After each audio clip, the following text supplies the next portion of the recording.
नमस्कार, न्यूज 18 राजस्थान पर आप सभी का स्वागत। मैं हूं आपके साथ हेमंत कुमार। चलिए खबरों की शुरुआत करेंगे इस वक्त की बड़ी खबर के साथ। भरतपुर से बड़ी खबर है।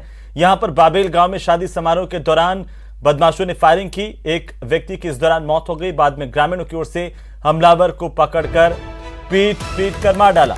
वहीं फायरिंग में घायल लोगों को आरबीएम अस्पताल में भर्ती करवाया गया है। अब गांव में तनाव है और पुलिस बल की तैनाती की गई है। बड़ी जानकारी है इस वक्त की। बाबेल गांव का पूरा मामला, जहां पर शादी समारोह के दौरान कुछ बदमाशों ने हमला बोला और फायरिंग की। एक व्यक्ति की मौत हुई है और इसके बाद आक्रोशित ग्रामीणों ने हमलावर में से एक को पकड़ लिया। हिस्ट्री शीटर ये बताया जा रहा है, इसको पकड़कर इतना पीटा कि इसकी मौत हो गई। जैसे ही पुलिस को जानकारी मिली, गांव में भारी पुलिस बल की तैनाती की गई है। पुलिस के आला अफसर गांव पहुंचे। डबल मर्डर की वारदात से सनसनी फैल गई पूरे इलाके में। बाबेल गांव का पूरा मामला, जहां पर शादी समारोह के दौरान फायरिंग हुई। फायरिंग में एक शख्स की मौत हुई है। ग्रामीणों ने इसी दौरान हमलावर को पकड़ लिया और उसे पीट कर मौत के घाट उतार दिया। घायलों को आरबीएम अस्पताल में भर्ती करवाया गया है। भारी संख्या में पुलिस बल की तैनाती गांव में की गई है।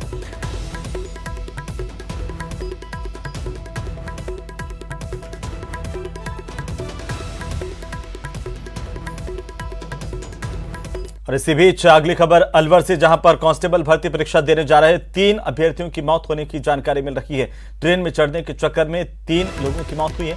दरअसल स्टेशन पर परीक्षार्थियों की भारी भीड़ मौजूद थी और इसी दौरान ट्रेन पकड़ने की जल्दी में 3 युवकों की जान गई है। तस्वीरें हम आपको दिखा रहे हैं। सबसे पहले न्यूज 18 राजस्थान पर ये वो तस्वीरें जो लापरवाही को बयां करती है। 3 युवाओं की दर्दनाक मौत हुई है। जानकारी के मुताबिक राजगढ़ स्टेशन पर ट्रेन की चपेट में आने से 3 युवकों को अपनी जान गंवानी पड़ी। दरअसल डबल डेकर ट्रेन के कटने से इनकी मौत होना सामने आया है।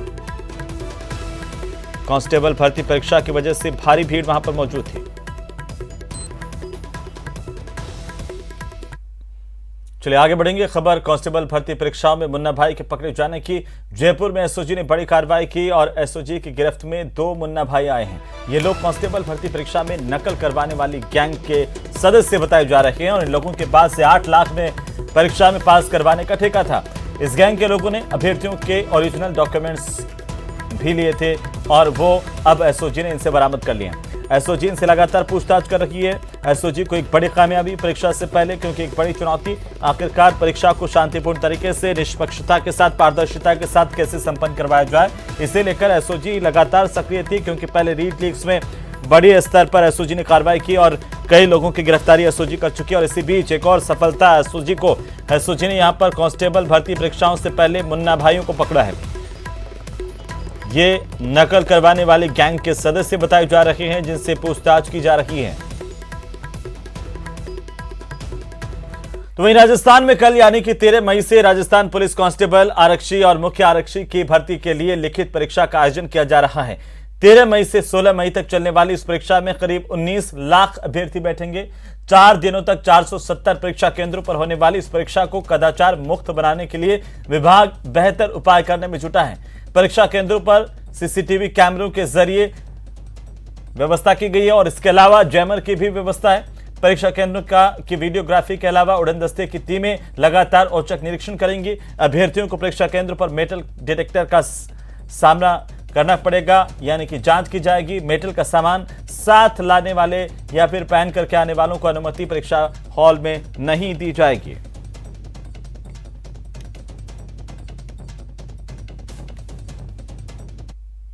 दिन तक लगातार चलेगी, जिसमें 2 चरण होंगे, प्रथम पारी, द्वितीय पारी। इनमें से 7 पारियों में राजस्थान पुलिस के लिए होंगे और 1 पारी में राजस्थान होमगार्ड के लिए एग्ज़ाम कराए जा रहे हैं, जो इस बार राजस्थान पुलिस के द्वारा ही कराए जा रहे हैं। इसमें 18.25 लाख कैंडिडेट्स जो हैं वो पुलिस भर्ती, जो कांस्टेबल भर्ती है उसके लिए एप्लीकेशंस आई हैं और लगभग 60,000 एप्लीकेशंस राजस्थान होमगार्ड के लिए आई हैं। जो सेंटर्स हैं हमारे 470 सेंटर हैं। इस बार छोटी जगह को अवॉइड करके बड़ी जगहों पे ही केवल एग्ज़ाम कराया जा रहा है। 470 सेंटर्स ऐसे हैं जिनमें ये पुलिस भर्ती का एग्ज़ाम कंडक्ट कराया जाएगा। जहाँ तक नकल रोकने का सवाल है, हमने एटीएस एसओजी सक्रिय हैं इसमें। उन्होंने स्पेशल इसमें व्यक्ति लगाए, स्पेशल टीम्स लगाई हैं तो वहीं खबर कोटा से पुलिस भर्ती परीक्षा के लिए आए अभ्यर्थियों को परेशानी का सामना यहां पर करना पड़ा। रोडवेज बसों के लिए पहुंचे अभ्यर्थियों के लिए किसी बस की सुविधा यहां पर नहीं थी और ऐसे में कई घंटे तक अभ्यर्थी परेशान होते रहे। अभ्यर्थियों का गुस्सा फूटा। अभ्यर्थियों का कहना है कि सरकार ने अभ्यर्थियों के लिए बसें तो फ्री कर दी हैं, लेकिन घंटों से तपती गर्मी में खड़े थे, इसके बावजूद उन्हें बस नहीं मिली। दूसरी ओर बस स्टैंड प्रबंधन ने यह दावा किया कि तकरीबन 15 से 20 बसों को इसी दौरान जयपुर के लिए रवाना किया गया।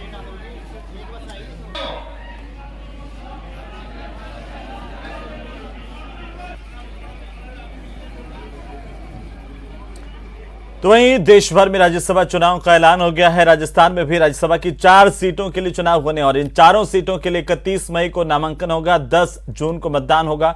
इन चारों सीटों पर अभी तक बीजेपी का कब्जा है, लेकिन इस बार बीजेपी के पास एक और कांग्रेस के पास 2 सीटें जाती हुई दिख रही हैं संख्या बल के हिसाब से, जबकि तीसरी सीट के लिए निर्दलीय विधायकों के साथ जोड़ तोड़ का समीकरण चलेगा।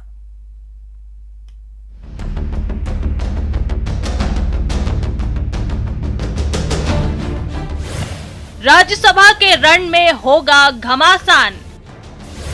क्या बीजेपी करेगी तोड़ फोड़ की सियासत? राज्यसभा के रण में कौन मारेगा बाजी? राज्यसभा चुनाव की रणभेजी बज चुकी है। प्रदेश की 10 में से 4 सीटों पर चुनाव होने जा रहे हैं। अभी तक इन 4 सीटों पर बीजेपी के ओम प्रकाश माथुर, के.जे. अल्फोंस, राजकुमार वर्मा, हर्षवर्धन सिंह डूंगरपुर निर्वाचित हुए थे। वर्तमान में कांग्रेस के पास 108 सीटें होने के कारण कांग्रेस 82 वोट से 2 सीटें आराम से जीत सकती है। उसके बाद भी कांग्रेस के पास 26 वोट बचे रहेंगे। तीसरी सीट पर कब्जा जमाने के लिए कांग्रेस को 15 वोट कम पड़ेंगे। वहीं विधानसभा में निर्दलियों की संख्या 13 है, जो अभी सरकार के साथ सत्ता में शामिल है, जबकि भाकपा के 2 और भारतीय ट्राइबल पार्टी के 2 वोट भी कांग्रेस के पास हैं। ऐसे में कहा जा रहा है कि तीसरी सीट पर भी कांग्रेस का कब्जा होगा। विधायकों की संख्या का गणित: भाजपा 71, कांग्रेस 108, भारतीय कम्युनिस्ट पार्टी 2, निर्दलीय 13, राष्ट्रीय लोक दल 1, राष्ट्रीय लोकतांत्रिक पार्टी 3, भारतीय ट्राइबल पार्टी 2। वहीं बीजेपी के पास 71 विधायक हैं। इस लिहाज से एक सीट पर जीत दर्ज होगी। हालांकि बीजेपी को दूसरी सीट के लिए मात्र 11 वोट कम पड़ेंगे। सियासी अनुमान के मुताबिक बीजेपी इस 11 वोट को पूरा करने में जोड़ तोड़ का प्रयास जरूर करेगी। चुनाव कार्यक्रम की बात करें तो राज्यसभा चुनाव 2022 नामांकन दाखिल करने की अंतिम तिथि 31 मई, 3 जून तक नाम वापस लेने की अंतिम तिथि, 10 जून को सुबह 9 बजे से 4 बजे तक मतदान, 10 जून शाम को होगी मतगणना। बहरहाल चुनाव की घोषणा के साथ ही राजनीतिक सरगर्मी तेज होने की संभावना बढ़ गई है और राज्यसभा की चौथी सीट के लिए बाड़ेबंदी की संभावना से भी इनकार नहीं किया जा रहा।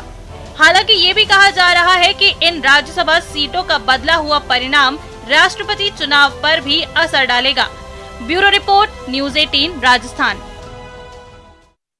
और अब बात करेंगे कांग्रेस पार्टी के नव संकल्प शिविर की। जी हां, कल से उदयपुर में कांग्रेस के चिंतन शिविर का आगाज होने जा रहा है और इस शिविर में 3 दिनों तक चिंतन और मंथन होगा। 13 से लेकर के 15 मई तक उदयपुर में कांग्रेस चिंतन करेगी। इस शिविर के दौरान 430 चिंतकों को आमंत्रित किया गया है। शिविर में 6 विषयों पर चिंतन होगा। शिविर में राजनीतिक, सामाजिक न्याय, सशक्तिकरण, अर्थव्यवस्था, कांग्रेस की संगठनात्मक व्यवस्था, किसान और मजदूरों के अलावा युवा सशक्तिकरण पर भी मंथन होगा, चिंतन होगा और चिंतन के बाद निकले निष्कर्ष को कांग्रेस अध्यक्ष सोनिया गांधी के सामने रखा जाएगा और कांग्रेस वर्किंग कमेटी इसे अंतिम रूप देगी। राहुल गांधी शुक्रवार को सुबह रेल मार्ग से उदयपुर पहुंचेंगे तो सोनिया गांधी और प्रियंका गांधी 13 मई को हेलीकॉप्टर से उदयपुर पहुंचेंगी। इस तरह का कार्यक्रम है। तमाम नेताओं के उदयपुर पहुंचने का सिलसिला लगातार जारी है। चाक चौबंद सुरक्षा व्यवस्था के बीच कांग्रेस पार्टी चिंतन शिविर का आयोजन किया जा रहा है। 13 से लेकर के 15 मई तक उदयपुर में कांग्रेस पार्टी चिंतन करेगी। महंगाई और मोदी सरकार दोनों ने मिलकर जनता का जीवन नर्क बना दिया। साल 2014 में कांग्रेस के समय जो सिलेंडर 410 रुपए का था, आज वो 1000 रुपये का है। साल 2014 में जो पेट्रोल 71 रुपया लीटर था, आज वो 105-106 रुपया लीटर हो गया। जो डीजल 2014 में 56 रुपया लीटर था किसान का ईंधन, आज वही 97 रुपया लीटर हो गया। अकेले पेट्रोल और डीजल पर टैक्स लगा। मोदी सरकार और भाजपा ने 27 लाख करोड़ तो कमाया, पर देशवासियों को क्या मिला? सवाल ये है। तो वहीं जयपुर में बीजेपी ने प्रेस कॉन्फ्रेंस करके कांग्रेस के चिंतन शिविर पर प्रहार किया है। बीजेपी के प्रदेशाध्यक्ष सतीश पूनिया ने कहा है कि राजस्थान दंगों में झुलस रहा है। उधर सांसद किरोड़ीलाल मीणा को उदयपुर में घेर लिया गया और सीएम लोकतंत्र की बातें करते हैं। निगाह कांग्रेस पार्टी के चिंतन शिविर पर है और कांग्रेस का चिंतन शिविर किन परिस्थितियों में है और किस प्रदेश में है, मुझे लगता है कि सबसे पहले राजस्थान की बहन बेटियां सोनिया गांधी जी और प्रियंका गांधी से जवाब मांग रही हैं। राजस्थान इस समय ऐसा प्रदेश है जो सर्वाधिक दलित और महिला उत्पीड़न का शिकार प्रदेश है।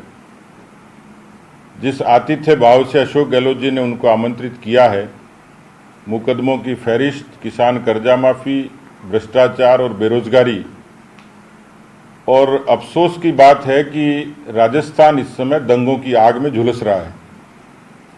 वो तोहमत बेशक बीजेपी पर लगाते होंगे, लेकिन गिरेबान में झांक कर देखेंगे तो उनकी पुअर गवर्नेंस, उनका कमजोर शासन इस बात का प्रत्यक्ष प्रमाण है कि राजस्थान की पुलिस का इकबाल खत्म हो गया, राजस्थान की सरकार का रुतबा खत्म हो गया और राजस्थान की सरकार की, राजस्थान की जन सुरक्षा की मंशा खत्म हो गई। और अब बात आरोपी विधायक की। बाड़ी विधायक गिरिराज मलिंगा को धौलपुर में SC/ST कोर्ट में पेश किया गया, जहां पर कोर्ट ने मलिंगा को 15 दिन की न्यायिक अभिरक्षा में जेल भेजने के आदेश दिए। मलिंगा के अधिवक्ता ने जानकारी दी कि राजस्थान हाईकोर्ट में जमानत के लिए अर्जी लगाई जाएगी। कोर्ट में पेश करने से पहले विधायक की कोरोना जांच की गई, जिसमें कोरोना रिपोर्ट आरोपी विधायक की पॉजिटिव आई है और ऐसे में गिरिराज मलिंगा को अस्पताल में अलग वार्ड में रखा जाएगा। इससे एक दिन पहले विधायक मलिंगा जयपुर में मुख्यमंत्री समेत कई मंत्रियों, विधायकों और पुलिस अधिकारियों के संपर्क में आए थे। तो गिरिराज सिंह मलिंगा पर राजकार्य में बाधा डालने, SC/ST एक्ट और साथ ही साथ सरकारी कर्मचारी के साथ जानलेवा हमला करके मारपीट करने जैसे गंभीर आरोप है। इसके बाद पुलिस ने गिरफ्तार किया और उन्हें कोर्ट में पेश किया गया। कोर्ट ने न्यायिक अभिरक्षा में भेजने के आदेश दिए हैं। और फिलहाल यहां रुकेंगे एक छोटे से ब्रेक के लिए, जल्द लौटेंगे।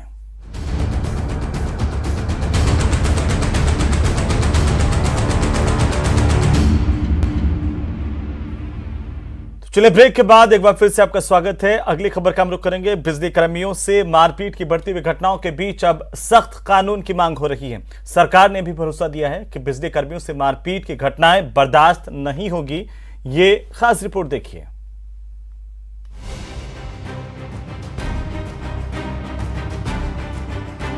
तारीख 28 मार्च, जगह बाड़ी बिजली ऑफिस धौलपुर। घटना इंजीनियर्स के साथ मारपीट। आरोप बाड़ी विधायक गिरिराज मलिंगा पर।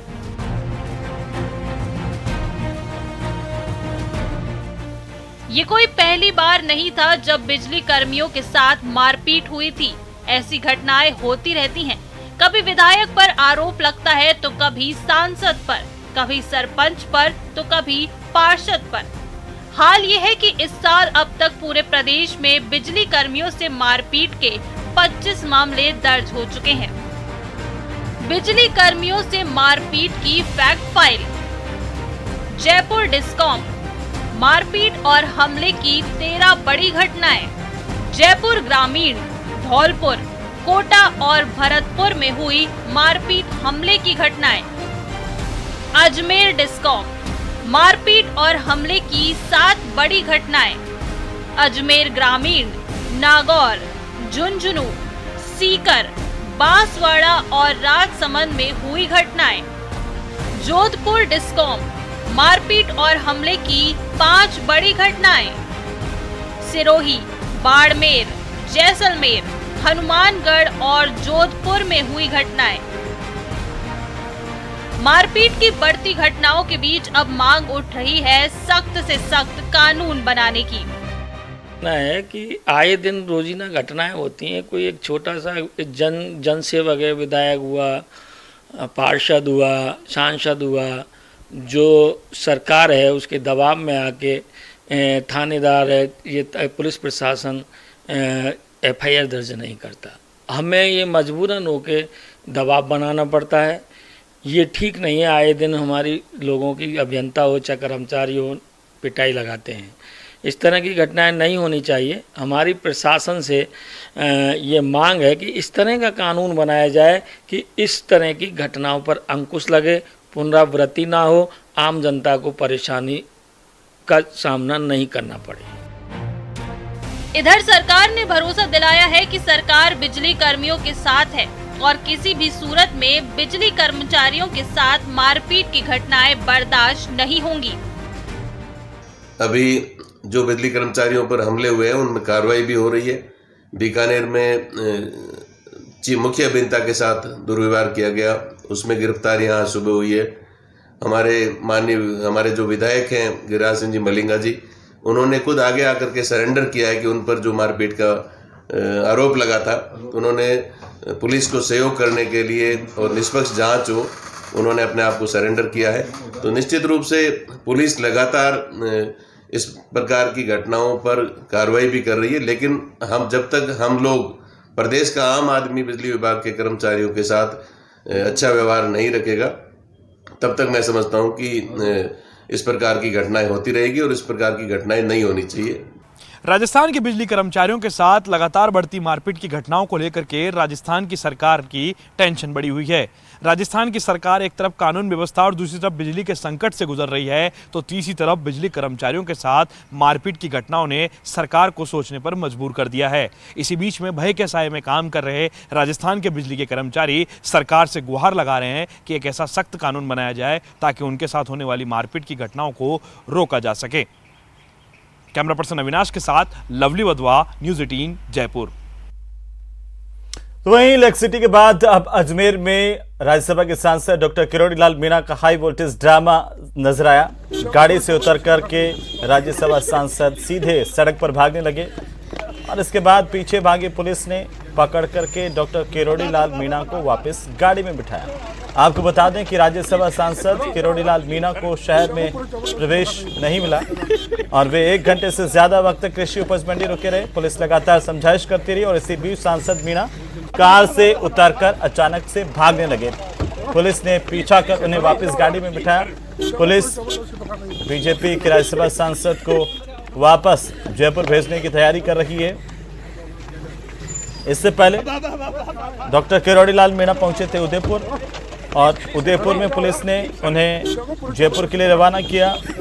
अजमेर में करीब 1 घंटे तक हाई वोल्टेज ड्रामा राज्यसभा सांसद और पुलिस के बीच में देखने को मिला।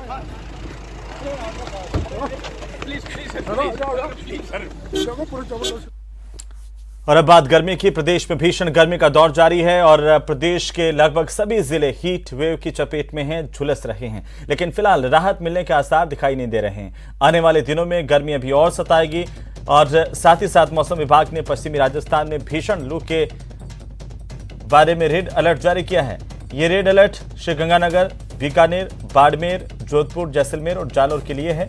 वहीं पूर्वी राजस्थान के अधिकतर जिलों में भीषण हीट वेव का ऑरेंज अलर्ट जारी किया गया है। मौसम का हाल बता रहे हैं मौसम विभाग के निदेशक राधेश्याम शर्मा।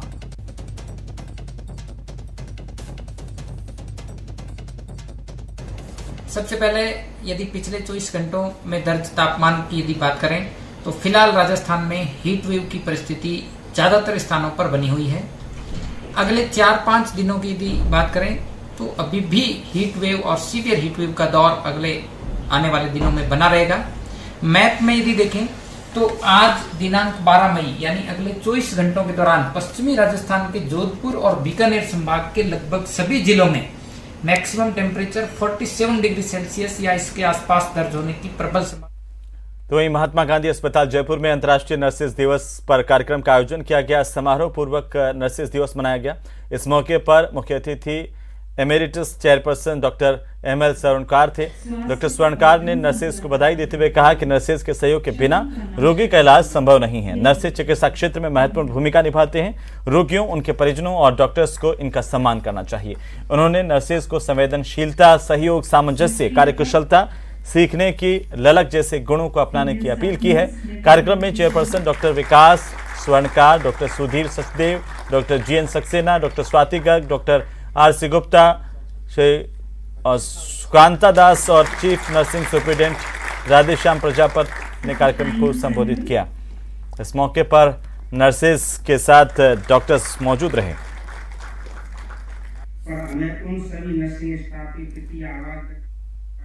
जो हमारी MGMST की नर्सिंग टीम है जो यहाँ बैठी हुई है, इतने पुराने लोग हैं, कुछ नए चेहरे भी हैं जो जिनसे मैं इतना फेमिलियर नहीं हूँ, लेकिन ज़्यादातर लोगों को मैं यहाँ पे जानता हूँ। This is the team that we can be proud of. And ऐसी टीम को इकट्ठा करना, एकत्रित करना कोई आसान काम नहीं है, कोई इजी टास्क नहीं है। के साथ ही बुलेटिन फिलहाल इतना ही। नमस्कार।